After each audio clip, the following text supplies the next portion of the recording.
Please rise as you're able and join us in the first song.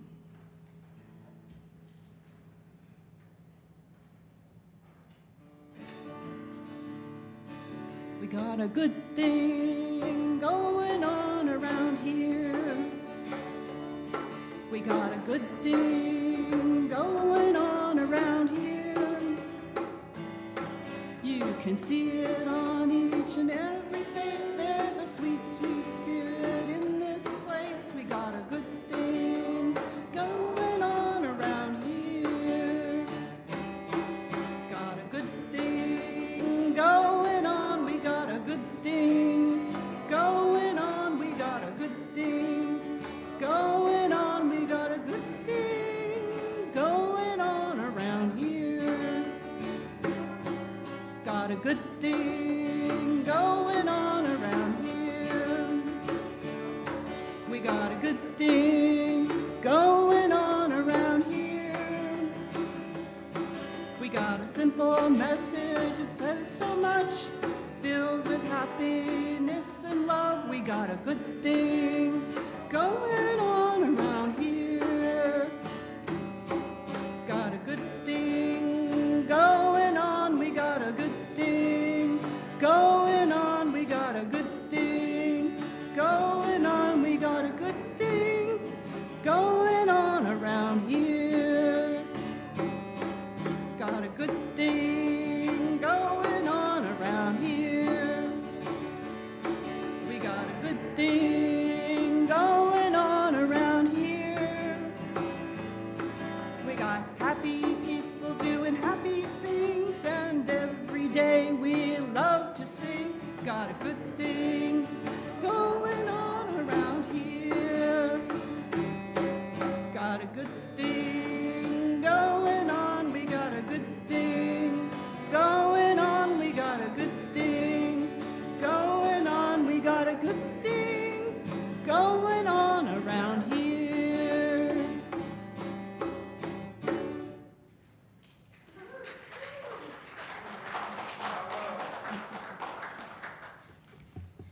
Thank you for that lovely start.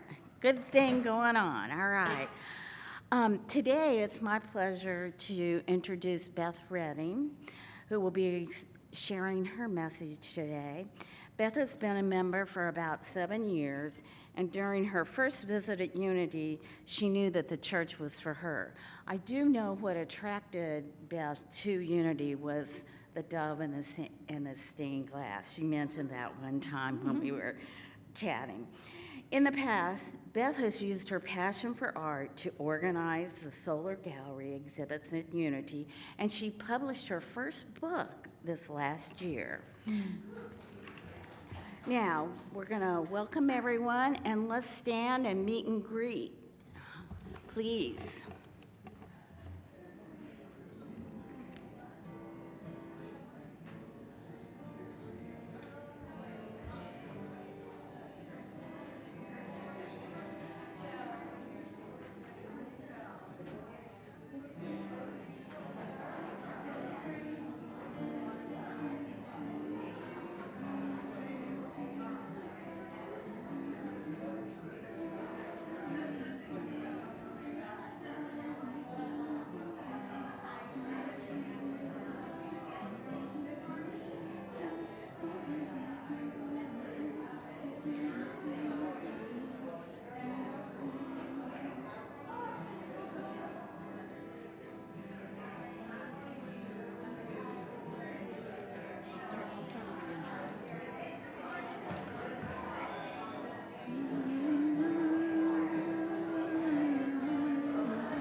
Start my day with love, I start my day with love, that's what I get more of, is love. I start my day with love, when I start my day with love, that's what I get more of, is love. Love, love, love. Love, love, love.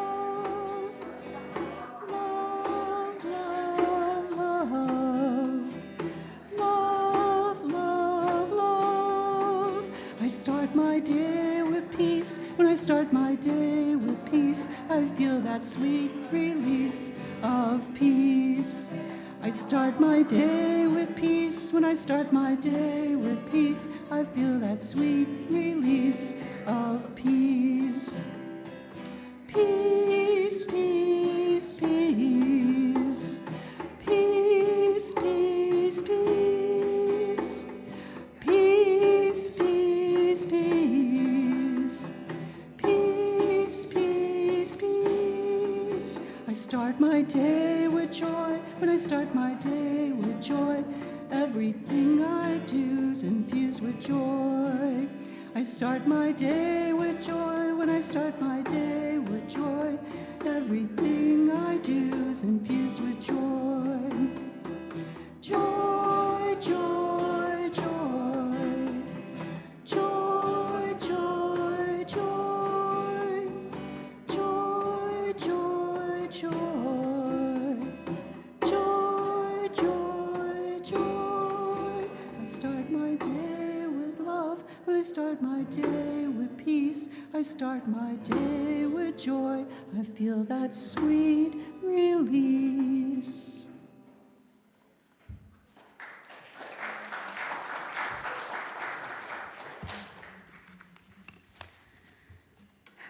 Okay, welcome everyone. We're grateful to all those that contribute to our service today. Welcome everyone to Unity of Columbia. Thank you to those of us joining us online, and for those of you in your sanctuary, please silent your cell phone so that we can have sacred space. We especially want to welcome you if this is your first time. The ushers have a welcome package for you. At Unity, we offer practical, spiritual teachings that empower abundant and meaningful living. We believe in the practice of the following 5 principles.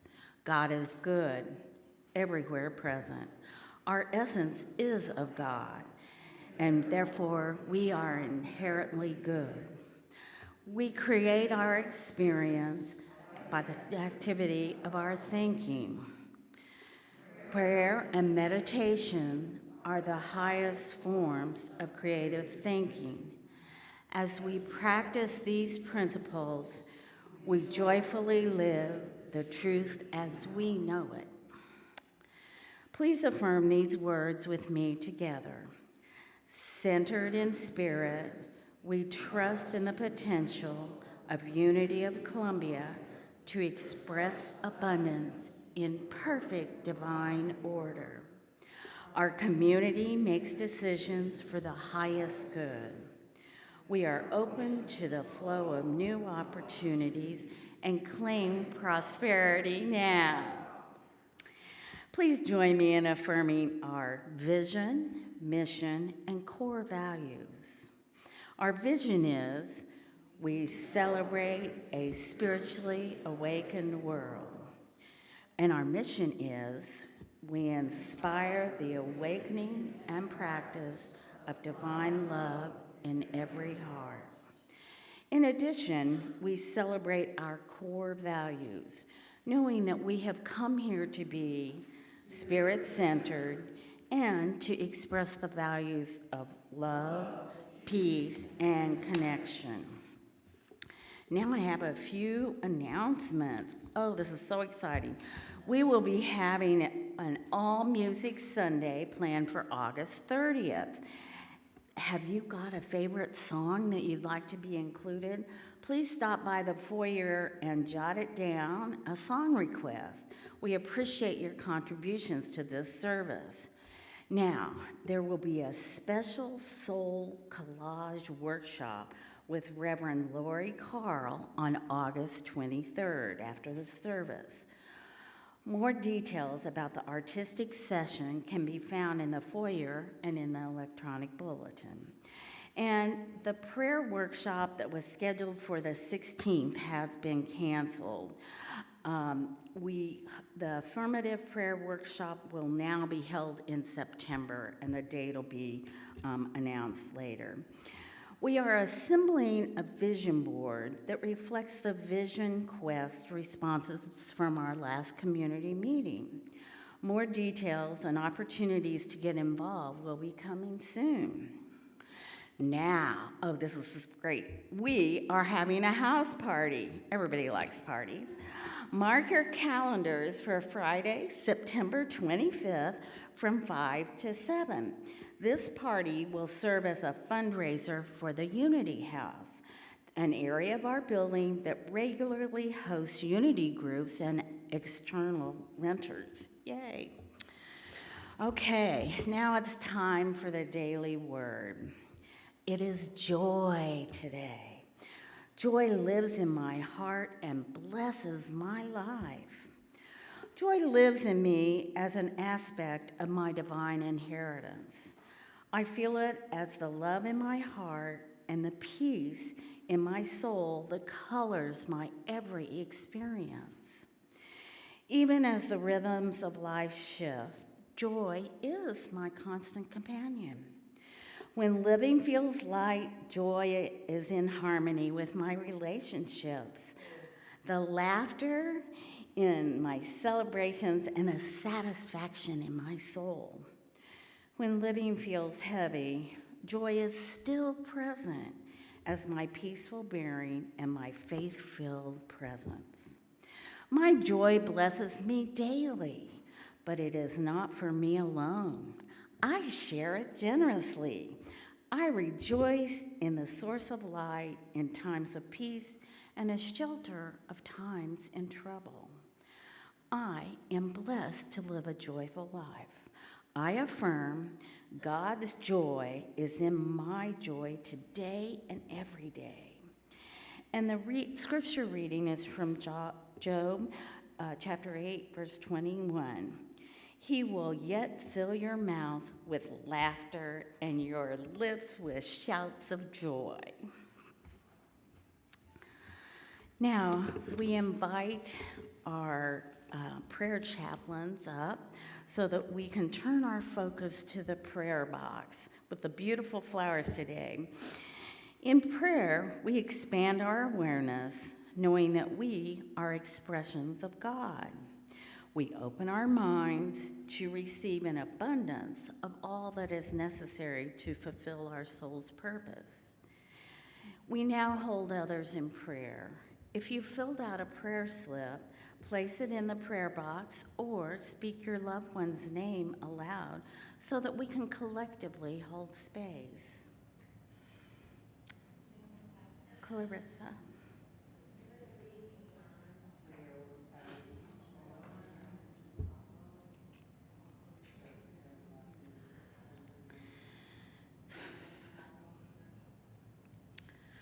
For all the names on our hearts, know that what you have asked for has been answered. Our Unity Prayer Chaplains will be available to you after this morning's service. And now we invite Beth to the stage to share her message.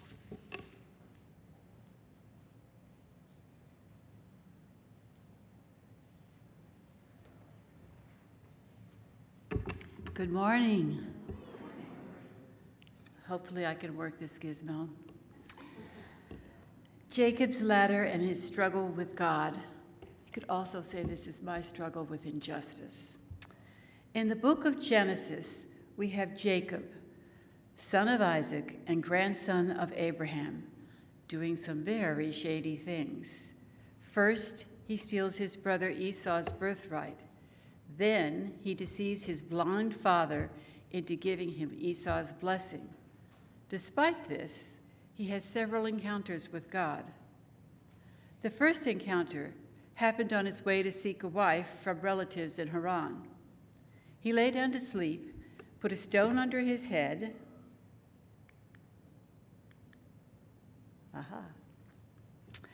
to serve as a pillow, and then dreamed of a ladder starting on earth and going up to heaven with angels ascending and descending the ladder. Genesis 28, verse 13. And behold, the Lord stood above it and said, I am the Lord, the God of Abraham, your father, and the God of Isaac. God then made a covenant with Jacob. Jacob awakens in the morning and says, "Surely the Lord is in this place." And he then proceeds to set up a type of altar on the spot. After about 20 years of working for his father-in-law, he wishes to return to the land of his father Isaac and make amends with his brother Esau. He plans to send his brother a gift as a peace offering and sends his family and livestock on ahead of him. His messengers returned with the news that Esau planned to meet him and was bringing 400 men. Now this made Jacob very nervous, but he remembered the covenant God had made with him, so he stayed the night in camp. Genesis 32, verse 24, "And Jacob was left alone, and a man wrestled with him until the breaking of day. The man said, 'Let me go, for the day is breaking.' But Jacob said, 'I will not let you go unless you bless me.' And the man said to him, 'What is your name?' He replied, 'Jacob.' 'Your name shall no more be called Jacob, but Israel, which means he who strives with God.' So Jacob called the name of the place Peniel, saying, 'For I have seen God face to face, and yet my life is preserved.'" My heart was drawn to Unity Church because of the 5 principles and the message that we all have the divine within. But my mind struggled with the injustice of the world and with those I considered evil. When we are children, we are told the world is not fair and to get over it. I had a hard time getting over it. I was angry that those who choose to do good often suffered, while those who choose to do evil got ahead. I was particularly angry at those who asserted that there was no such thing as evil. It was just our human misperception. I thought, if we are made in God's image, then why is our perception so faulty? A woman being led into a gas chamber with her children by the Nazis, or a slave being beaten by his master, might think that evil is very real. Atheists state that they cannot believe in a God that would allow such horrors as war, plague, and starvation to exist, and so they do not believe.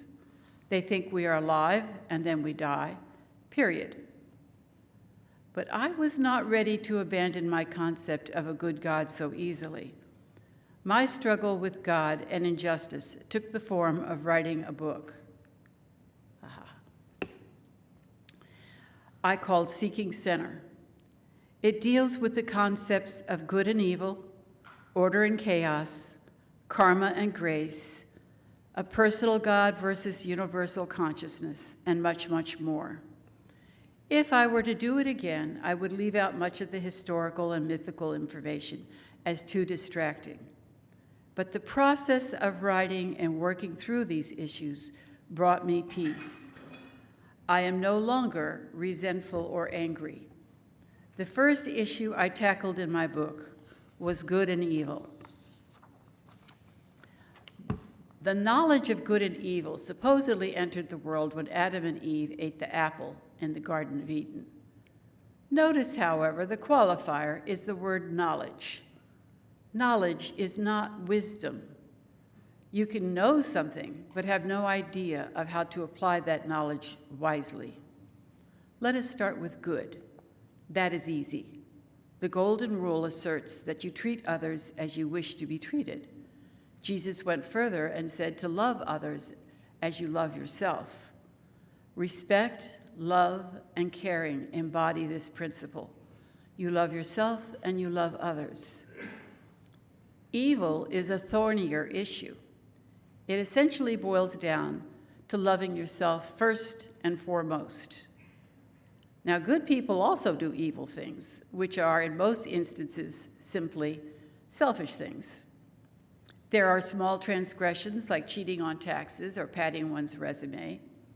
And last week, Stephanie spoke of men who had committed serious violent acts, which resulted in their being incarcerated. But are there truly evil people, like in the movies? people who do not care if they hurt, maim, cheat, or kill others to achieve their goals of gaining wealth or power? Several people come to mind. Hitler, Stalin, Genghis Khan, to name just a few. These were people who killed millions in their drive to accrue and use power.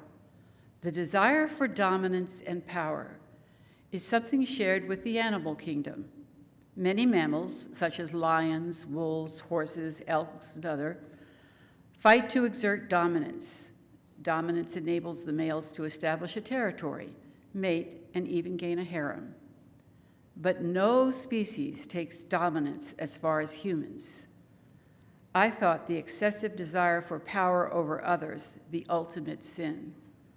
This was the cause of my struggle with injustice. But then I read a description of evil people by M. Scott Peck, a psychologist and author of the books The Road Less Traveled and People of the Lie. After many years of practice, he compiled a list of characteristics shared by those he considered evil. Evil is described by Peck as militant ignorance.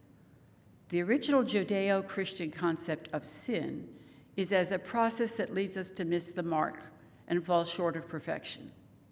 Peck argues that while most people are conscious of this, those who are evil actively and militantly refuse this consciousness.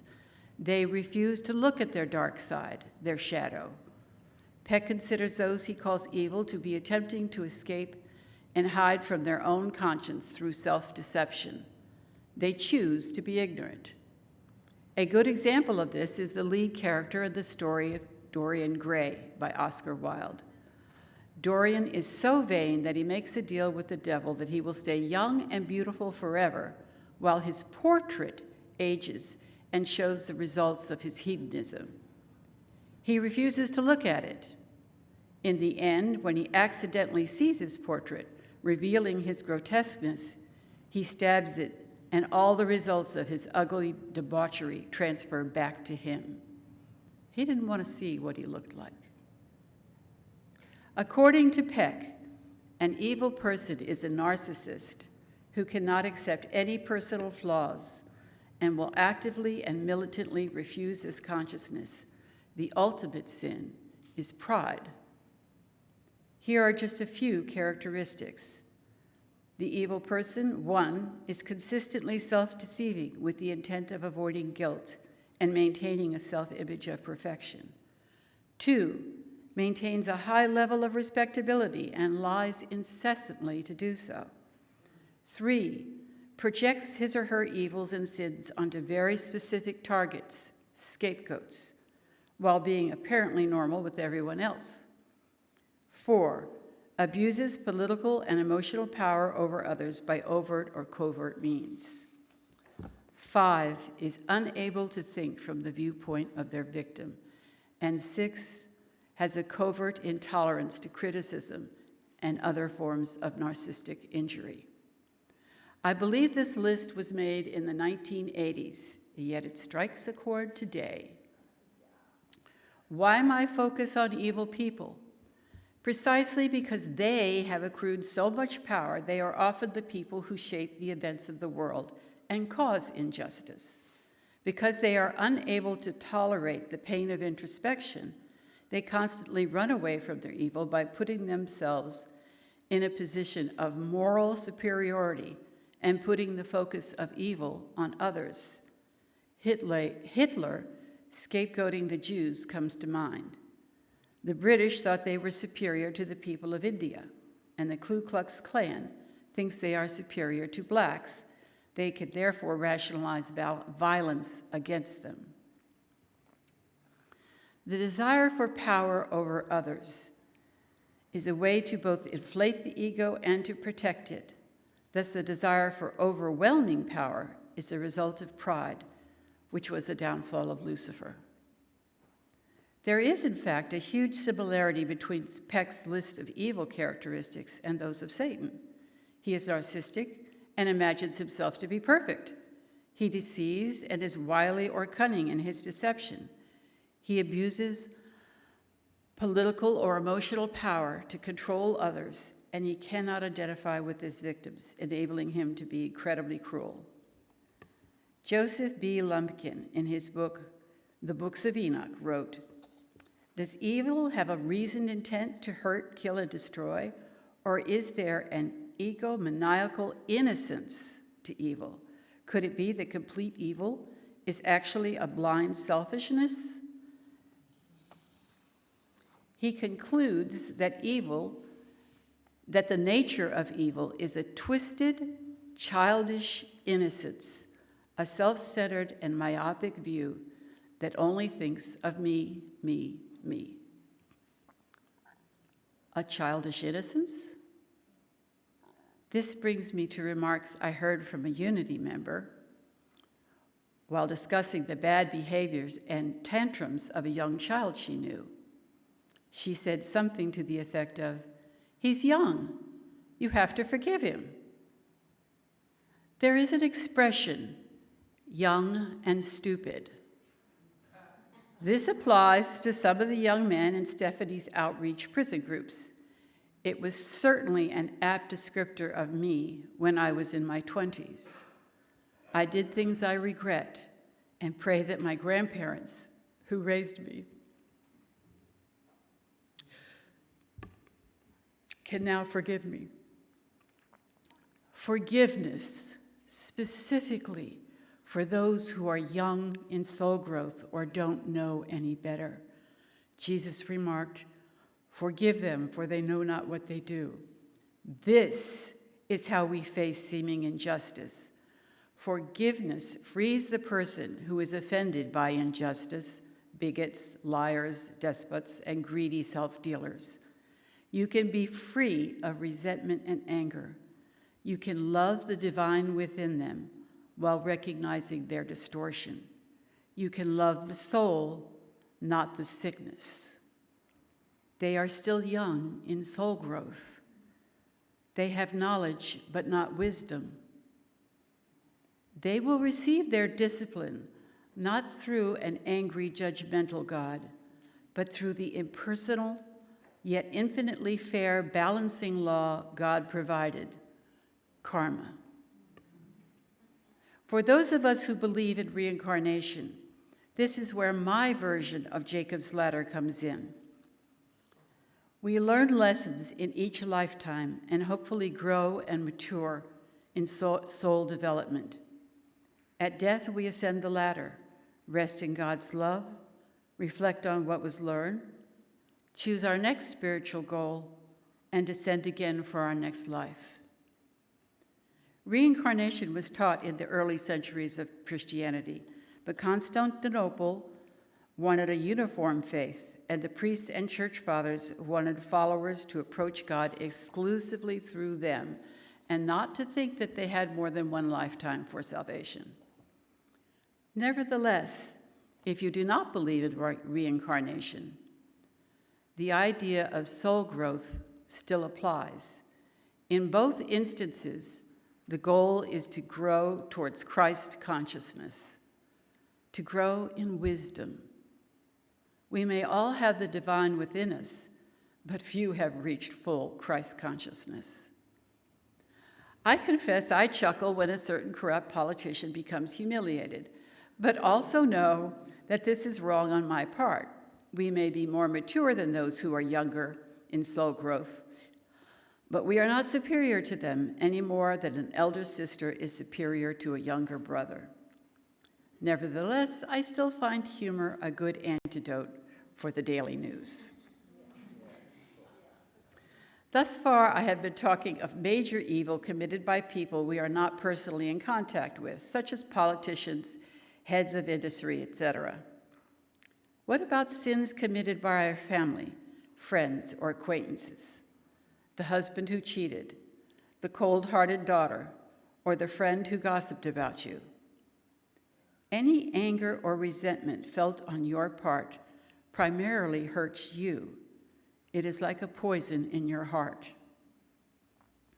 Those who offended you may blame you or even be indifferent to your feelings.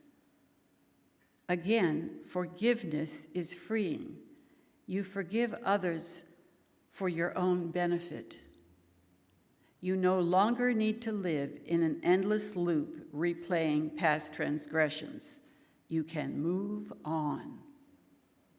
Which is not to say you should continue to take any kind of abuse. Draw your boundaries, and with love, leave those people behind if need be. There are two versions of the Lord's Prayer. One uses the terms debt and debtors. The other uses the terms trespass and trespassers. I prefer the one which goes, "Forgive us our trespasses, as we forgive those who trespass against us." This implies an action taken against us, which we are to forgive. If we can forgive, our own trespass is forgiven. For example, someone lies to you and you forgive them. Then a lie you told would no longer have to be answered for with karma. It would be forgiven as well. This is the law of grace, which supersedes the law of karma. The law of grace goes even further. If you can compassionately understand why someone committed a sin, that understanding also helps dissolve some of your own karma for the same act. Karma is like an impersonal school designed to teach us lessons in behavior. It is not a judgmental God meting out punishment. It is a consequential vibration, a mirror, if you will, designed to help us learn what it's like to be on the receiving end of some of the actions we committed. It is there to help us grow and mature in soul growth. But if we forgive a transgression, or even compassionately understand why it was committed, we have learned the lesson, and the reciprocal karma is no longer necessary. Again, I return to Stephanie's talk last week. Those who committed violent crimes were incarcerated, so they could not continue to perpetuate those crimes. But they also received compassionate understanding, leading them to re-examine their deeds.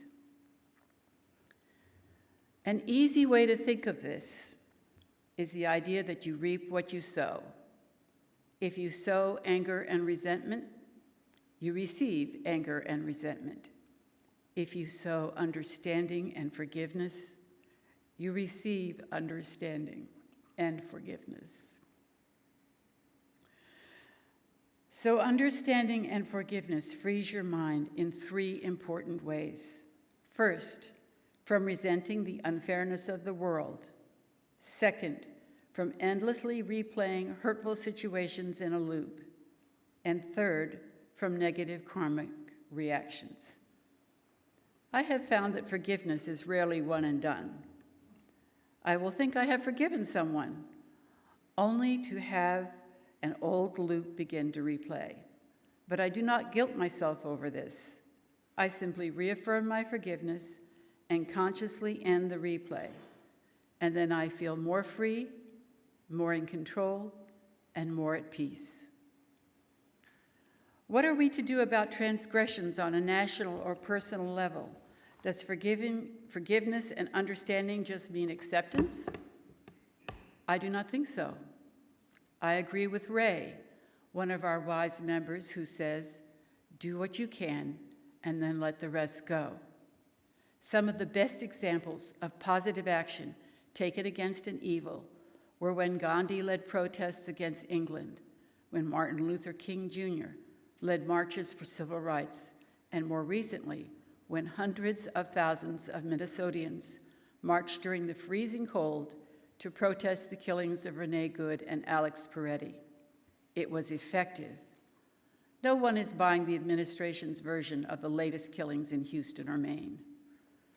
On a personal level, draw your boundaries. Do not be apathetic, but do what you can to improve a situation or help someone.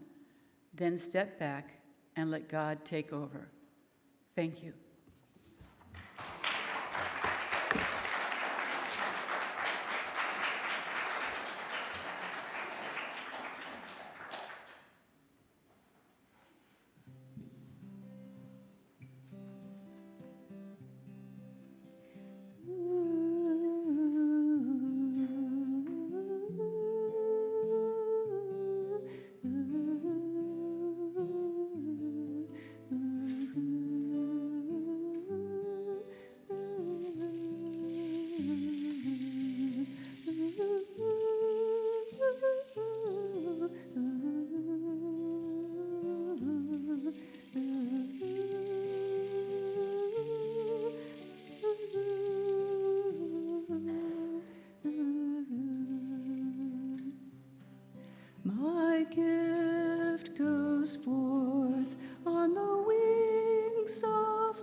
says yes, yes, as the universe says yes. My gift goes forth on the wings of love, and it lands where it can heal and bless. It returns to me, multiplied 1,000-fold, as the universe says yes, yes, as the universe says yes.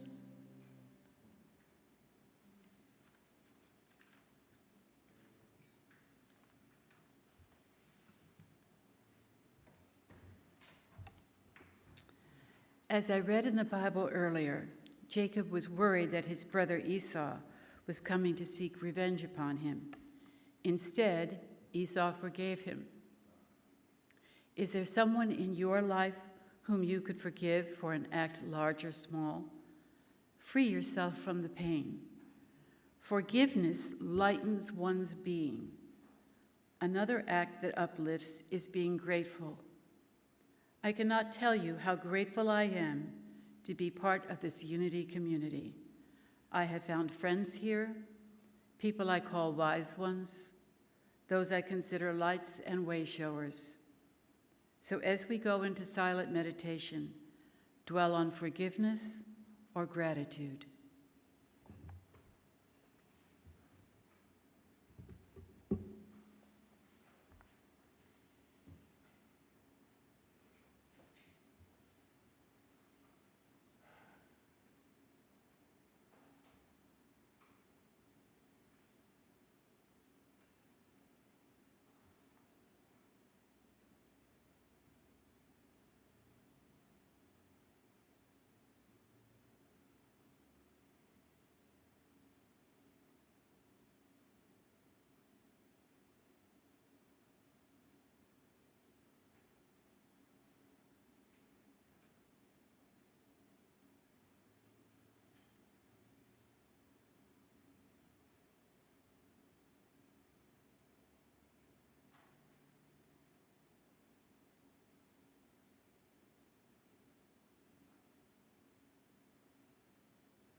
Slowly bring yourself back from meditation.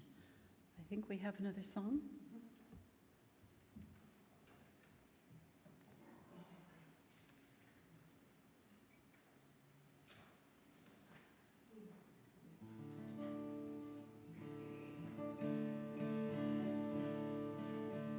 There's a song in my soul, it sings I am whole.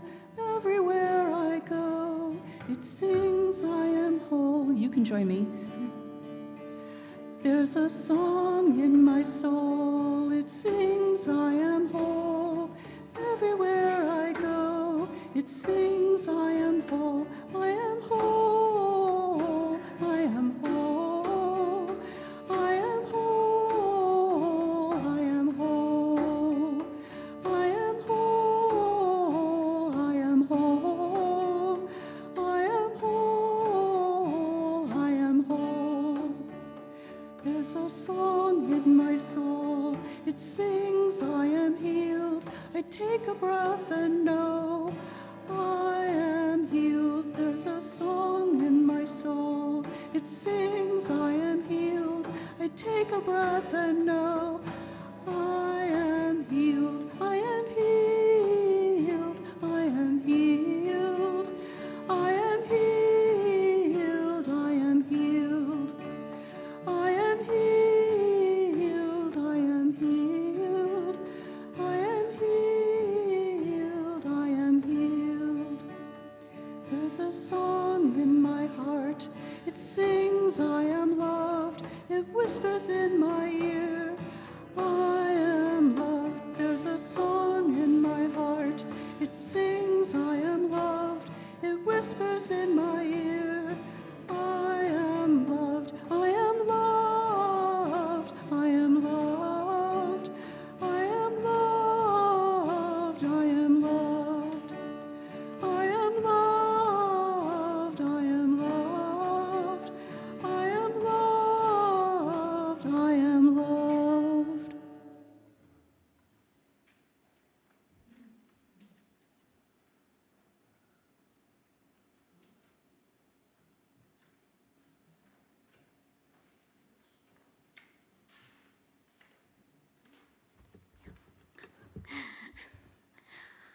All right, now we place a blessing on our gifts and put ourselves into the law of circulation. If you're joining us online and you've been blessed by today's message, I invite you to go to unityofcolumbia.org/give. Your gift will help keep these services online. As we support our spiritual community, please take your offering, whether you give it electronically, by check, or cash, and hold it in your hand and in your heart as we affirm these words together. Divine love, one with me, blesses and multiplies all that I am, all that I give, and all that I receive. I am joy-filled and grateful.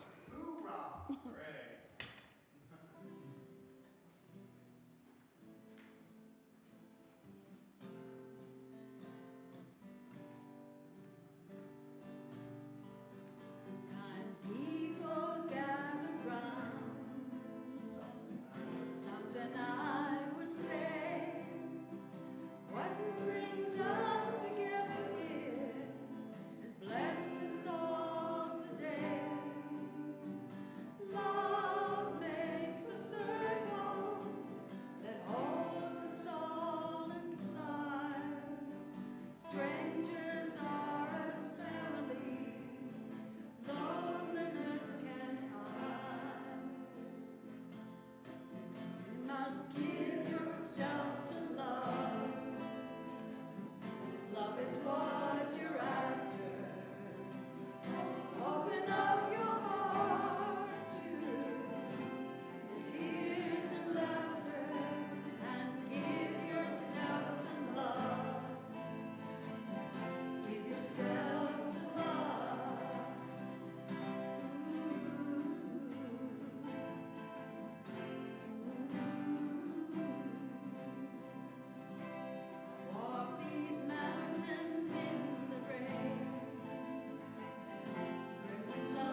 Hello?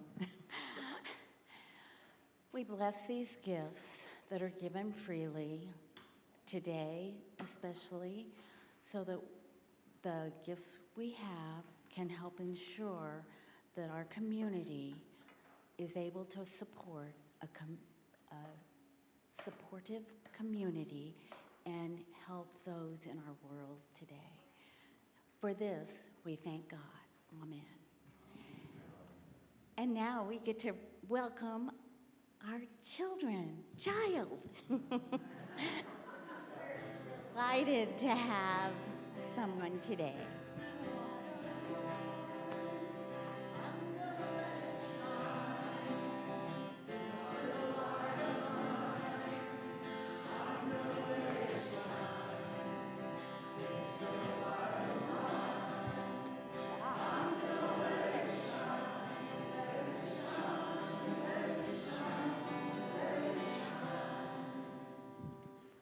Good morning. I was so happy to have Joe with me today.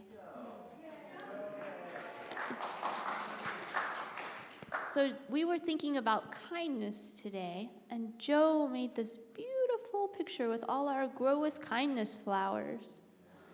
He's an amazing artist. And he was telling... He said he didn't want to talk on the microphone, but he told me some of the things that he does for his mom. Like he helps with the vacuuming and the dishes. And he says he's pretty soon gonna start cooking. That's pretty amazing. I think he must be pretty nice to have around. So let's bless our children. We love you, we bless you, we appreciate you, and we behold the Christ you are. All right, let's sing.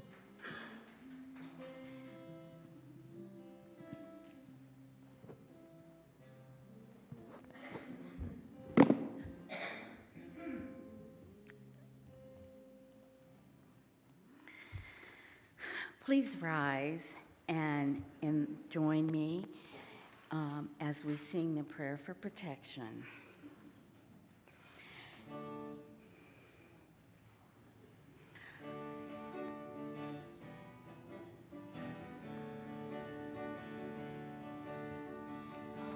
Dear, the love of God surrounds us.